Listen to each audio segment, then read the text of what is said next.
Good evening, ladies and gentlemen.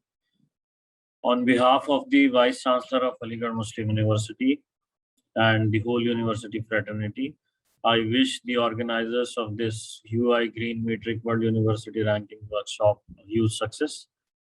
This is an important event organized by this team, and we are hopeful that this will lead to important deliberations, discussions, and it will lead other universities and campuses also to work for developing their campuses into green campuses. I am Mohammad Rihan. I am convener of the Green University project, and I am also looking after the Center for Integrated Green and Renewable Energy. So in this talk, I'm going to share what has been our experience in our efforts towards making AMU a green campus. As a first step, we have focused on reducing the carbon footprint, particularly from the electrical energy consumption, from the point of view of electrical energy consumption.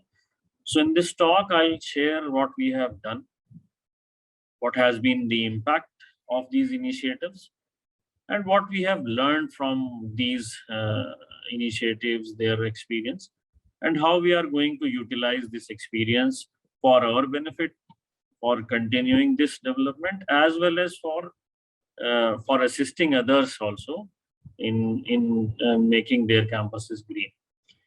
So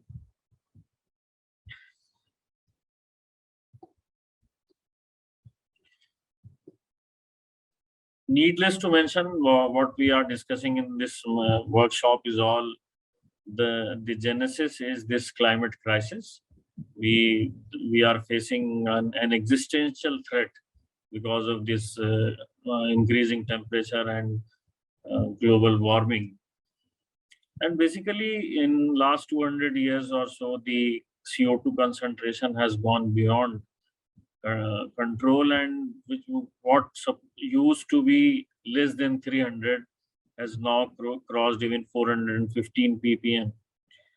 So if we keep going in this direction, we are set to face devastating impact, and then a lot of studies have already predicted and in fact, apart from studies, we are already facing.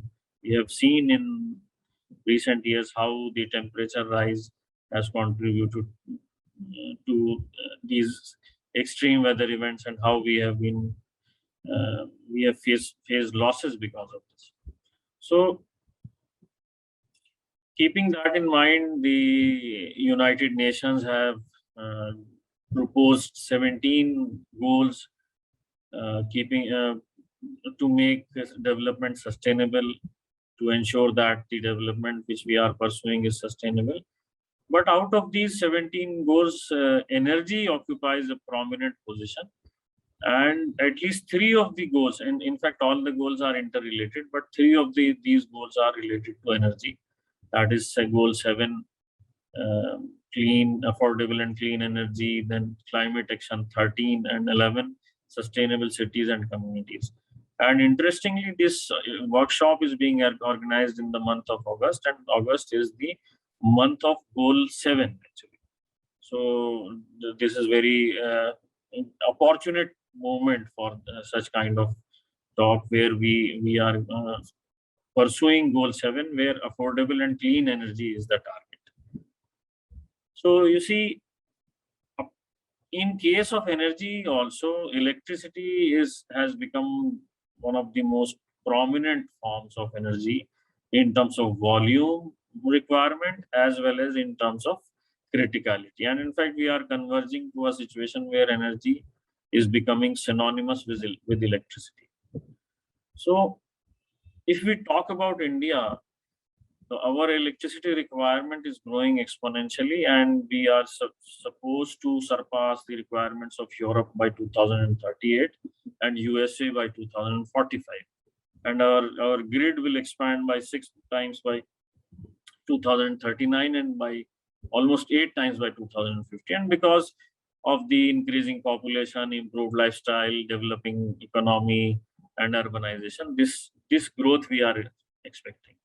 Now, the problem with this electricity growth requirement growth is that if we keep meeting this requirement by using conventional, that is coal-based generation, then it will contribute significantly to CO2 emissions, because if we generate 1 unit of electricity by burning coal, then almost 850 gram of CO2 is released. So India is committed to reduce the carbon dioxide emissions by almost 35% compared to the level of 2005 by the year 2030. So that is why we have set a target that our total generation, 40% of our total generation by 2030 shall be by using green sources of energy, non-fossil fuels. That is why we have set a target of 175 gigawatt of renewable energy by 2022 and 450 gigawatt by 2030. So now the universities have to play a very important role in this. We need to be showcase of these developments, because we have to not only prepare the manpower, but we have to convey this message. We have to create awareness regarding this climate question, sustainable development, conservation, and green energy. So, and of course, we have to address the research questions also. So, keeping this in mind, the universities should progress. And this solar PV has come up in a big way in making in reducing carbon footprint because of electricity consumption. So with this, what is happening? Indian grid is already getting green in a large way, and we have made huge strides, especially in solar, from 2.6 gigawatt to 42 gigawatt in only last 7 years, and renewable energy capacity has grown by 226% in last 5 years. So this our university, Aligarh Muslim University, has been contributing to this national and international mission and goal. And right now we have 6.5 megawatt we have contributed. We have installed 6.5 megawatt grid connected solar PV power in the campus, which is largest in any academic institute in India. And through these plants, we are generating almost 27,000 units per day, leading to reduction of 20,000 kg CO2 equivalent saving of CO2 emissions. And we have reached to almost 25% of our total consumption is coming through solar power.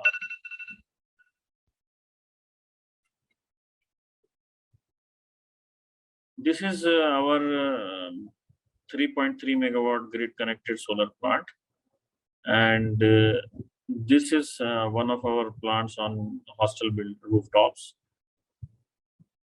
But apart from adopting green energy, an equally important part is promoting energy efficiency and conservation. So what we have been doing, we have been working on this important area also. But we believe that it can be achieved in addition to technological solutions. We have to ensure stakeholders' participation also. So technology-wise, what we have done, we have replaced all lighting systems, whether street lights or indoor lights, based on LED lighting, and there is a substantial reduction, almost 80% reduction in consumption when we go for LED. We have also ensured that other appliances like our fans and ACs, all are only energy efficient appliances being installed in the campus. We have also tested new technologies like this occupancy sensors for obtaining energy efficiency. We have also gone for energy audit. Energy audit we have gone for the campus. This is an important aspect of to view where the leakages of energy lie and how we can prevent that. See, apart from technological interventions, we need to go for creating awareness also, because the success of any conservation campaign depends on how stakeholders are participating in that. So we have tried to break the myths around energy consumption. We have conveyed the cost, impact, and benefit involved. And we have tried to show the stakeholders the bigger picture, not concentrating only on saving money, but the climate question also, and how it is important to save energy. We have appointed energy monitors in every office and department. They are contributing to the energy saving. So we have ensured a wider involvement of stakeholders, and we have touched upon often neglected points like we have created awareness about optimal temperature of operation of air conditioners. We have also tried to create awareness regarding energy wastage in standby appliances and network appliances. We have tried that also. So out of these